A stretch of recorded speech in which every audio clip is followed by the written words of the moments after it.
But if you truly want to heal your relationship with your parents, here's how you do it. This is how I did it with my mom because I was estranged. Except it took me many years to realize that this was a better way to do it. I remember in my 20s, I just harped on the fact that she never remembered my birthday into my 20s, into my 30s. And it just bothered me. How do you forget that day I was born? And I made this whole big thing out of it. I even asked her, like in my early 30s, Mom, why do you always forget my birthday? It almost didn't even register with her. Like, what do you mean I forget your birthday? And she's like, well, I don't know. You're she was trying to figure out an answer. And she just said, well, your birthday's in January. Maybe I don't get around to changing my calendar till February. It was like she didn't really grasp the severity of the question I was asking. I was a wounded little kid at searching for answers at that point. It didn't even register with her. Well, not very long ago, since my estrangement, I asked my mom, I said, Mom, what was going on in your life when I was in my 20s? What was happening in your life? Okay, now she's not put on the spot. Now she's able to reflect, and she's also able to go into a story. And she was telling me a story that I never knew. But during that time, my dad was trying to kill her and my little sister. And she was just trying to survive. And in small towns, you just try to act like everything's normal because there's this big gossip thing that happens in small towns. And so she was trying to deal with all that. And she was trying to go to work every day and just act like life was normal because that's what you did. And she was afraid for her life and my little sister's. And here I am with my story about how she forgot her birthday. But what that did for her is that was the only therapy. She's 80 years old. That's probably the only therapy she's ever had in her whole life. But it was incredibly healing for her to be able to go into the details. And she went into details and time and the timeline about what was going on. I couldn't believe it. I couldn't believe how open she was. And just really in that moment, I know she healed so much. So if you're a strange child and you really want to understand what it means to be a parent in the time that your parent was parenting you, and maybe you did go through some hard times, but just ask your parent. Don't accuse them, but what was going on for you at this time in my life? And then you have a decision to make.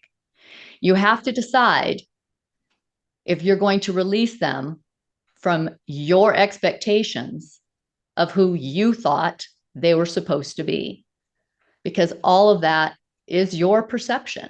If you didn't think you had good parents, that's still your perception. I mean, Aaliyah, you have to, Yeah. what were you grateful for? Yeah. You had to go through that list. Yeah. And it is all about perception. I kept comparing her to how I thought a parent should be, right? How I thought I should have been raised. And especially as I went into child development, that's when I first like that's what started it and that's what healed it is the funny thing because when I first started I'm like how could my mom treat me the way I would never treat the children, but a different time her childhood passed, all of those kind of things.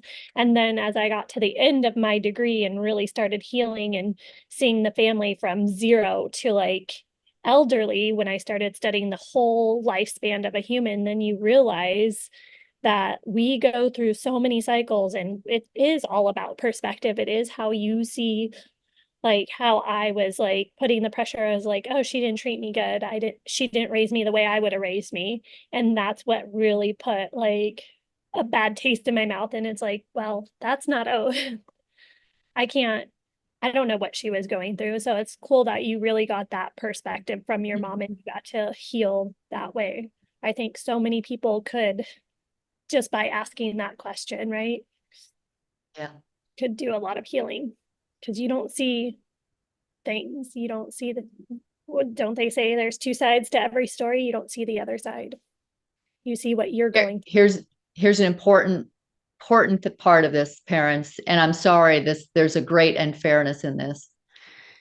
You cannot go to your kids and say, let me tell you what I went through, and they're not asking, they don't want to hear it. Right. It doesn't work in the reverse. I am sorry, it's not fair. Mm-hmm. This message is for estranged children who maybe are questioning whether or not the stories in their heads are real. The abuse stories. Did you just buy into something that was on the internet? Is your therapist just convincing you that everything is your parents' fault? You really have to question the authority that's governing you at all times, and just do this soul searching and start asking yourself these questions. Is it real? Is it real? And guess what? If it was real, can you find something to be grateful for? And parents, let's say you feel inspired to send an email to your kid and reach out and say something. You have to be okay if they don't respond. If you go into a tailspin because they didn't respond, now your expectation is not set in the right place, because they have free will too. And if you start going down into shame and regret and blame and all those horrible emotions, that's a signal that now you need to heal something in you. That's not your kid's work. That's your work. You need to heal something in you. It's being triggered. When you don't get your needs met from them, it's not their job. It's not.